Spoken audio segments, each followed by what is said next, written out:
जय हिंद दोस्तों, एनआई ज्ञान यूट्यूब चैनल में आपका स्वागत है। मैं मुकेश कुमार। आज हम बिपिन चंद्रा किताब का जो भूमिका दिया गया है चैप्टर 1 के पहले, उसके बारे में समझने की कोशिश करेंगे और इसी प्रकार जो 13 चैप्टर है बिपिन चंद्रा का बुक में, उसको एक एक करके हम पढ़ाएंगे और समझाने की कोशिश करेंगे।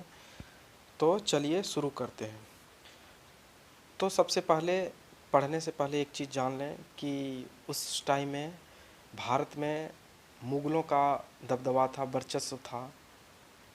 बाबर, अकबर, हुमायूं, शाहजहाँ, औरंगज़ेब, इस प्रकार का शासन क्रम उस समय चल रहा था और केंद्रीय सत्ता के रूप में बाबर, अकबर के रूप में बहुत ही मजबूत हुआ। उसके बाद औरंगज़ेब के पीरियड में आप देख सकते हैं कि मुग़लों का औरंगज़ेब के पीरियड में कहाँ तक शासन पहुँच गया था। आप देख सकते हैं इस मैप को, यहाँ तक पूरी भारत में मुग़लों का बोलचाल था, बोलबाला था, फैला हुआ था। उसके बाद एक चीज़ और समझने की कोशिश करते हैं कि मुग़लों का पतन जैसे ही हुआ, उसके बाद यूरोप वासियों का भारत पर दबदबा बनना स्टार्ट हो गया। ऐसा क्यों हुआ? तो सबसे पहले, इससे पहले थोड़ी सी पहले एक चीज़ जानने की कोशिश करेंगे कि ओटोमन साम्राज्य में जब युद्ध छिड़ा, और जिसे हम आज सिल्क रूट कहते थे उस टाइम में, चाइना होते हुए, भारत होते हुए, हिमालय होते हुए जो जाता था, यूरोप तक व्यापार होता था उस रूट से।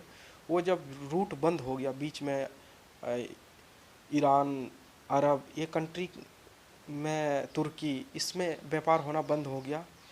जब मध्य एशिया के और भारत का संपर्क टूटा, तब यूरोप वासियों ने एक तरीका निकाला और सोचने लगा कि जब हम मध्य एशिया से व्यापार नहीं कर सकते हैं, सिल्क रोड से व्यापार नहीं हो सकता है भारत के साथ, तो हम कुछ एक तरीका निकालते हैं। और उस समय पुर्तगाल, यूरोपीय कंट्री का जो पानी पर दबदबा था, जहाज, बोट पर दबदबा था, उसमें काफ़ी हद तक उन्नत किस्म का था। तो उसने नई नई जगह और भारत की खोज में अपना दूसरा रूट की ओर अपना कदम बढ़ाया। और पुर्तगाल ने इसी क्रम में 1498 ईस्वी में वास्को डी गामा ने भारत का खोज कर ही लिया, जो कि जेमुरी नामक एक नाविक था, उसके द्वारा भारत में उसे लाया गया कालीकट बंदरगाह पर, और उसे जहांगीर के दरबार में ले गया गया। और वहाँ से वो बड़ी तहजीब में पेश आए, और जिस कारण से उसे व्यापार भारत के साथ करने का अनुमति मिल गया। तो इसी क्रम में जब पुर्तगाली आए और पुर्तगाली ने व्यापार आरंभ किया, तो उसे 60 गुना लाभांश प्राप्त हुआ। तो इस चीज़ को देखते हुए और ज़्यादा व्यापार भारत के साथ, मसाला, मलमल, ये सब चीज़ों का व्यापार भारत के साथ होने लगा, और यहाँ से सामान ले जाके वहाँ यूरोप में बेचने लगा। पहले भारत और इंग्लैंड के बीच, या पुर्तगाल या यूरोपीय कंट्री के बीच जो व्यापार होता था, उसमें भारत को नुकसान नहीं होता था। धीरे धीरे पुर्तगाल आए, डच आए, फ्रांस आए, इसी प्रकार से अंग्रेज आए, आना क्रम स्टार्ट हो गया। मैं एक बार क्रम भी सबको बता दूंगा, और कब आए क्या आए वो अगला चैप्टर में हम जब पढ़ाएंगे तो बता दूंगा। अभी मोटा मोटी एक व्यू हम देना चाह रहा हूँ, ताकि इस चैप्टर को भूमिका समझने में आसानी हो। तो ये सब आए। उसके बाद अंतोगत्वा वांडीवास का युद्ध में फ्रांस वाले का हार होने के कारण से पुर्तगाल भी पीछे हट गया, फ्रांस भी पीछे हट गया, और भारत में ब्रिटिशर्स का अधिकार, दबदबा बनता गया, और वो राजनीतिक, सामाजिक, आर्थिक हस्तक्षेप भारत के साथ करना प्रारंभ कर दिया। तो आप देख सकते हैं कि मुगल कितना दूर तक था।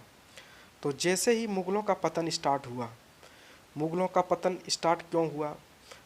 चूँकि औरंगजेब के मृत्यु के बाद केंद्रीय सत्ता पर जो पकड़ था, वो किसी भी शासक का उस तरह नहीं रहा।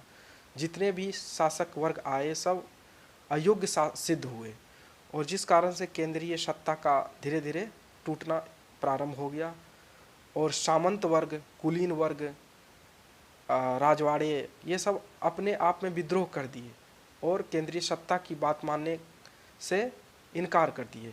तो जिस कारण से मुग़लों का पतन होना स्टार्ट हो गया, मुग़ल का पतन हो गया, कुलीन वर्गों के हाथों में सत्ता आ जाना। कुलीन वर्ग के हाथ में मतलब जो ज़मींदार था, जो सामंत थे, ये सब वर्ग के हाथों में सत्ता धीरे धीरे आना स्टार्ट हो गया। भ्रष्टाचार का बोलबाला हो गया। केंद्रीय सत्ता ना होने के कारण से क्षेत्रीय स्तर पर भ्रष्टाचार, अधिकारी कर्मचारी भ्रष्टाचार का काफ़ी बोलबाला होना स्टार्ट हो गया। जब भ्रष्टाचार का बलबला होने स्टार्ट हो गया तो केंद्रीय सत्ता में ऑटोमेटिक कमी आ गया। अयोग्य शासन वर्ग, मैंने बता चुका था, अयोग्य शासन औरंगजेब की मृत्यु के बाद अयोग्य शासन वर्ग की बोलबाला। क्षेत्रीय मतभेद, हाँ एक चीज़ ये है कि आपस में क्षेत्रीय मतभेद होना स्टार्ट हो गया। एक राजा दूसरे राजा को मारने के लिए आतुर थे, उसकी ज़मीन हड़पने के लिए आतुर थे ताकि उससे राजस्व प्राप्त हो सके। तो इस कारण से क्षेत्रीय मतभेद होने के कारण से योग्य सेनापतियों का मृत्यु होना भी इसमें बहुत बड़ा कारण है। लड़ कट के योग्य सेनापति मरते गए। धन की इससे काफ़ी हानि हुई, क्षति हुई धन की। तो जब धन की हानि हुई तो इस चीज़ से उसका शक्ति धीरे धीरे, भारत में मुग़ल का शक्ति और जो राजा थे उसका शक्ति धीरे धीरे समाप्त होने लगा। इसी बीच में कुछ कुछ क्षेत्रीय राजा उभर कर सामने आए। जैसे आप इस मैप में देख सकते हैं, मराठा साम्राज्य, राजपूताना साम्राज्य, ये सब छोटे छोटे लोकल स्तर पर क्षेत्रीय राजाओं का उद्भव हुआ। फिर भी जब केंद्रीय सत्ता की कमी हुई तो बंगाल और उड़ीसा, बिहार, इधर जो सत्ता था ये बहुत ही कमज़ोर सत्ता था। आप मैसूर में देख सकते हैं टीपू सुल्तान का उदय हुआ, बंगाल में हैदर अली का उदय हुआ। तो इस प्रकार से ब्रिटिशर्स ने इस चीज़ को देखते हुए, भांपते हुए, उन्होंने एक व्यापारी के रूप में भारत में अपना पैर जमाया और जहांगीर से अनुमति लेके सूरज में फैक्ट्री खोलने का परमिशन ले लिया। धीरे धीरे राजनीतिक स्थितियां और ख़राब होते होते गया, औरंगजेब तक बहुत ज़्यादा ख़राब हो गया। तो वो राजनीतिक में हस्तक्षेप करने लगे, आर्थिक में हस्तक्षेप करने लगे और धीरे धीरे भारत में एक कंपनी का निर्माण किया जो ईस्ट इंडिया कंपनी के नाम से फेमस है, जो इंग्लैंड में हुआ करते थे। और इंग्लैंड का जो ईस्ट इंडिया कंपनी था, भारत के साथ व्यापार करने का एक अधिकार मिला था। मतलब एक ही कंपनी भारत के साथ व्यापार कर सकता है। तो जिस कारण से भी ब्रिटिशर्स का भारत पर प्रभाव बढ़ते गया और यहाँ के जो ब्रिटिशर्स गवर्नर जनरल थे, लॉर्ड क्लाइव, वारेन हेस्टिंग्स, ये सब की कूटनीति के चलते भारत में उसका राजनीतिक स्तर पर हस्तक्षेप बहुत बढ़ गया। और अंतोगत्वा ईस्वी में जो बक्सर का युद्ध हुआ था, उसमें ब्रिटिशर्स ने भारतीय राजाओं को पराजित करके जो एक मिसाल कायम किया। उसके बाद जो ब्रिटिशर्स का भारत पर दबदबा बढ़ते गया